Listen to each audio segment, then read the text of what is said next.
चलिए स्टूडेंट्स, तो अपन एमसीक्यूज देख रहे थे करंट इलेक्ट्रिसिटी के। तो नेक्स्ट अपन देखते हैं क्वेश्चन नंबर 29। किसी बच्चे ने मुझसे पूछा क्वेश्चन नंबर 29। क्वेश्चन है, in the Wheatstone bridge shown P Q R S values given है। पी की वैल्यू गिवन है 2 ohms, क्यू की वैल्यू गिवन है 3 ohms, आर की वैल्यू 6 ohms और एस की वैल्यू 8 ohms। और in order to obtain the balance point shunt resistance across S must be, जो एक्स्ट्रा रेजिस्टेंस कनेक्ट किया ना उसको अपन बोलते हैं शंट। चलो ठीक है। तो बैलेंस पोजीशन के लिए हम लोग को मालूम है P by Q is equal to R by S होना चाहिए। तो S is equal to R into Q, sorry हमको सारी वैल्यूज गिवन है। P by Q 2 by 3, R by 6 by 8 और जो रेजिस्टेंस कनेक्ट करना shunt resistance across S must be, मतलब पैरेलल में अक्रॉस S बोला है। तो पैरेलल में जो रेजिस्टेंस कनेक्ट किया है ये हो गया P, ये हो गया Q, ये हो गया S और ये हो गया R। P की वैल्यू गिवन है 2 ohms, यहां पर 3 ohm, S की वैल्यू 6 ohm, सॉरी R की वैल्यू 6 ohm और S की वैल्यू 8 ohm। और ध्यान दें S यहां कनेक्ट है और इसके across shunt suppose R dash और बैलेंस पॉइंट चाहिए। तो बैलेंस पॉइंट के लिए 2 by 3 इज इक्वल टू ये साइड, अब इस साइड का इक्विवेलेंट रेजिस्टेंस क्या होगा R dash into S upon R dash plus S upon 6। ये 3 2 हो गया, 2 2 4 हो गया। R डैश फाइंड करना है, S की वैल्यू गिवन है 8 अपॉन R डैश प्लस 8। 4 से बच्चों ये 2 हो गया, क्रॉस मल्टीप्लाई किया तो R dash plus 8 is equal to twice of R dash, तो 8 is equal to R dash. तो इसलिए जो आंसर आना चाहिए था वो 8 ohms, डी ऑप्शन। फिर नेक्स्ट जो मुझसे क्वेश्चन पूछा गया है, जो डाउट है वो है 33, question number 33। 6 equal resistances are connected between points P, Q, R as shown in figure. The net resistance will be maximum between, अब इक्वल रेजिस्टेंस है और दिख रहा है अपन को, तो सबसे ज्यादा रेजिस्टेंस किसके क्रॉस होगा between P and Q, P and Q, Q and R, P and R, any two point, P and Q, क्योंकि पैरेलल में इक्विवेलेंट रेजिस्टेंस डिक्रीज हो जाता है। तो ये क्यों आया, ये तो डाउट नहीं होना चाहिए। R अब ये और ऐसा पैरेलल, ये बच्चों डाउट क्यों पूछा आपने, मुझे समझ में नहीं आया। इतना इजी क्वेश्चन, ये R है, ये R है, ये R है, ये R है, ये R है। भाई सीधा सीधा यहाँ का रेजिस्टेंस कितना हो गया R, यहाँ का कितना हो गया R by 3, यहाँ कितना हो गया R/2, तो मैक्सिमम ये हुआ ना between P and Q। Question number 34।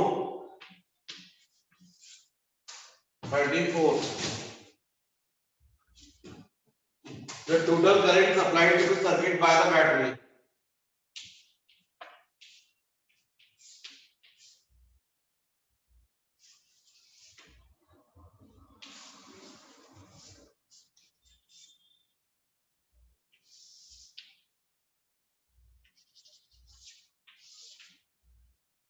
Here 2 ohms, 6 ohms, 1.5 ohm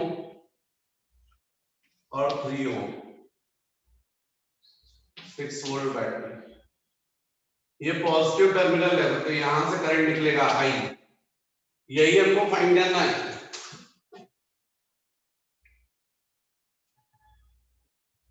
The total current supplied to the circuit by the battery। बच्चों ये पॉइंट A, तो ये भी A, क्योंकि वायर है डायरेक्ट।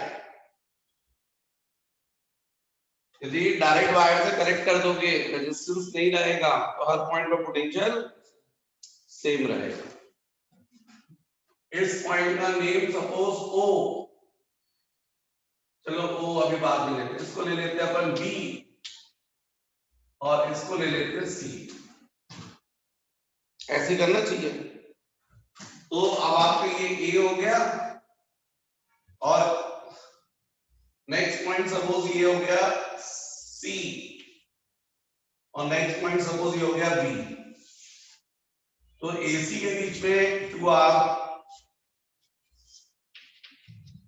2 ओम सॉरी, फिर इस AC के बीच में 6 ओम्स पैरेलल लगाएंगे। फिर ये 3 ओम्स किसके बीच में है, बिटवीन A एंड B। कितना 3 ओम्स है ना, मतलब ये भी हो गया।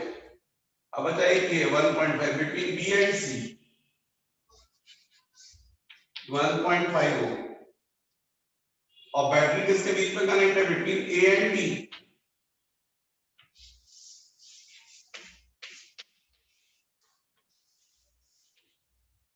अब देखो ये करंट फाइंड करना है I, बैटरी की वैल्यू 6 वोल्ट्स की, मतलब पहले इक्विवेलेंट रेजिस्टेंस निकालना पड़ेगा जो बहुत इजी है। ये दोनों पैरेलल हो गए, इनके साथ में सीरीज हो गया, इनका जो भी इक्विवेलेंट आएगा वो 3 ओम के साथ में पैरेलल। क्या गया, इक्विवेलेंट रेजिस्टेंस। तो एकदम इजी हो गया। RAC 2 और 6 का है, तो 2 × 6 अपॉन 2 + 6 8 कितना हो गया 4, 3/2 1.5। फिर CB कितना है 1.5, इसलिए AB कितना हो गया RAB 1.5 + 1.5 3 ओम्स, कितना हो गया 3 ओम्स। फिर ये 3 और 3 कैसे हैं पैरेलल, तो AB के क्रॉस इक्विवेलेंट रेजिस्टेंस बोलो RAB = 3/2। फिर बैटरी है E = IR, E बोलो 6 IR 3/2 है ना। 3 से कितना हो गया 2, I = 4 एम्पियर आंसर। तो इस क्वेश्चन का करेक्ट आंसर है C। क्योंकि बच्चों 34। फिर जो मुझसे नेक्स्ट डाउट पूछा गया है वो है क्वेश्चन नंबर 41, नेक्स्ट क्वेश्चन। लेकिन पहले आप ये थोड़ा सा बोर्ड के सामने से मुझे हटना चाहिए ताकि आप ये क्वेश्चन देख पाए। और अब मुझे नेक्स्ट क्वेश्चन बताना चाहिए आपको 41। If VAB = 4 volts in the given figure, अरे यार ये 10 ओम हो गया, यहाँ पर जो 5 वोल्ट सेल लगा है, यहाँ पर 2 वोल्ट सेल लगा है, और ये है रेजिस्टेंस x ओम, और A और B है ना, VAB 4 वोल्ट ही गिवन है, तो हमको x की वैल्यू फाइंड करनी है। देखो ऐसे क्वेश्चंस में ये 5 वोल्ट का ईएमएफ ज्यादा दिख रहा है तो मान लीजिए करंट इससे ऐसा निकल रहा है, ऐसा जा रहा है, ठीक है। तो पहले तो करंट फाइंड कर लो क्लोज मैश लेकर। तो क्या करोगे, summation of E is equal to summation of I into R। Summation of E में देखो आप ये माइनस से प्लस जा रहे हो, मैश आपने कैसा डिसाइड किया है, -2 प्लस, इसलिए ईएमएफ कैसा होगा 5 वोल्ट पॉजिटिव, लेकिन यहां कैसे जा रहे हो प्लस से माइनस, इसलिए माइनस। फिर summation of I into R, तो I इंटू R, R यहां पर कितना है 10 प्लस यहां पर कितना है x। तो इस तरीके से हमने करंट की वैल्यू निकाल ली, 5 - 2 3 by 10 plus x is equal to I। अब 5 वोल्ट सेल की हेल्प से भी आप x फाइंड कर सकते हो और इससे भी फाइंड कर सकते हो क्योंकि ये सेल डिस्चार्ज हो रहा है और ये सेल चार्ज हो रहा है। यदि इसकी हेल्प लोगे तो इक्वेशन बनेगा for 5 volt E is equal to V plus IR,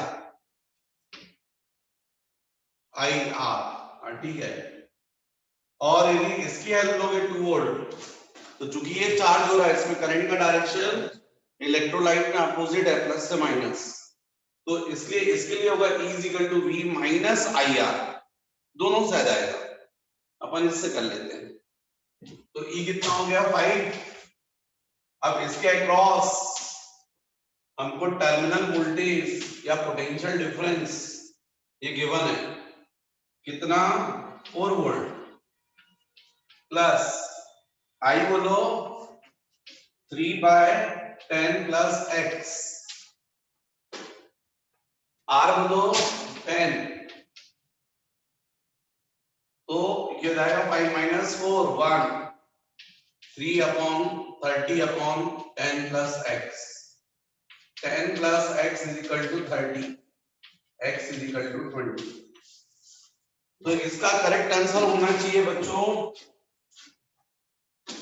41 का 20 ohms D।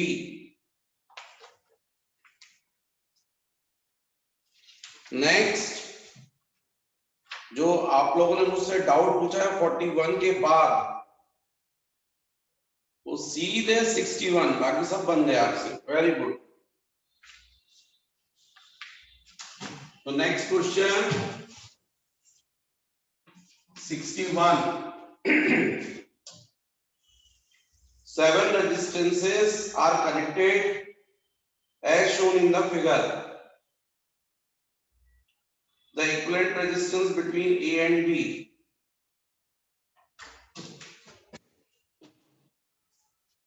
One, two, फिर 1 2 3 4, ओके। फिर यहां पर ये 1 2 3 4 5 6 7, 1 2 3 4 5 6 7, ठीक है। 10 10, ये 10 ohms है, ये 10 ohms है, इसको बोला गया A और इस पॉइंट को बोला गया B, ये 3 ohms, 5 ohm, 8 ohm, 6 ohm, 6 ohm। अरे यार बच्चों यार बहुत इजी क्वेश्चन पूछा है यार। ये दोनों तो पैरेलल दिख रहा है ना, कितना हो जाएगा इसका 5 और ये देखो 8। इस पॉइंट को नेम दे दो कुछ, सी दे दो चलो। ये तो बी होगा क्योंकि वायर से कनेक्ट है, और इसको डी नेम दे दो, ये भी डी हो जाएगा, ये भी डी हो जाएगा, ये भी डी, वायर से कनेक्ट है। तो आपको एकदम इजी हो गया। यहाँ पर मान लीजिए सी, ये बी, यहाँ मान लो डी, कुछ भी ले सकते हो। एसी के बीच में देखो एसी, ये 10 5 ओम हो गया, 5 ओम। सीबी के बीच में देखो 3 ओम, ये 3 ओम हो गया। तो ये भी हो गया, ये भी हो गया, ये भी हो गया। अब बच्चे ये बीडी के बीच में, ये बीडी के बीच में, तो ये बीडी के बीच में एक ये और एक ये पैरेलल लाइन चुनो, बीडी बीडी पैरेलल, 6 और 6 का 3 हो जाएगा ये। तो ये भी हो गया और ये भी हो गया। अब सीडी के बीच में 8 है, तो ये 8 ओम हो गया, ये भी हो गया। एडी के बीच में 5 और एडी के बीच में 5, ये 5, ये भी हो गया। ये दोनों का इक्विवेलेंट 5 आ गया ना, बिटवीन ए एंड सी थे 5, सीबी के बीच में 3, तो ये 3, फिर ये दोनों पैरेलल में बीडी के क्रॉस नहीं है, तो 6 6 इनका इक्विवेलेंट 3, तो बीडी के बीच में आ गया 3। अब बचा ये 5 3 आ गया। अब हमको ए और बी के क्रॉस फाइंड करना है, तो बच्चों ये तो व्हीटस्टोन ब्रिज बन गया है, व्हीटस्टोन ब्रिज बन गया। ये ए, ये बी, ये सी और ये डी। बोलो एसी के बीच में 5 5, सीबी के बीच में बोलो 3, ये 3 हो गया, ये भी हो गया। सीडी के बीच में 8, ये 8 हो गया। फिर बीडी के बीच में 3, ये 3 हो गया। एडी के बीच में बोलो 5, और देखो बैलेंस है 5/3 5/3। जब बैलेंस होता है व्हीटस्टोन ब्रिज, तो सी और डी पॉइंट पर पोटेंशियल 0 होता है, पोटेंशियल डिफरेंस 0 होता है, तो इस 8 का कोई मतलब नहीं। तो ये 5 और 3 सीरीज, और ये 5 और 3 सीरीज, और फिर ये आपस में पैरेलल, तो 5 और 3 कितना होता है 8, ये 5 और 3 8, और 8 और 8 पैरेलल मतलब 4, तो equivalent resistance RAB is equal to 4। Answer हो गया बच्चों question number 61। Okay, doubts finish, आप लोगों के डाउट्स जो हैं वो खत्म।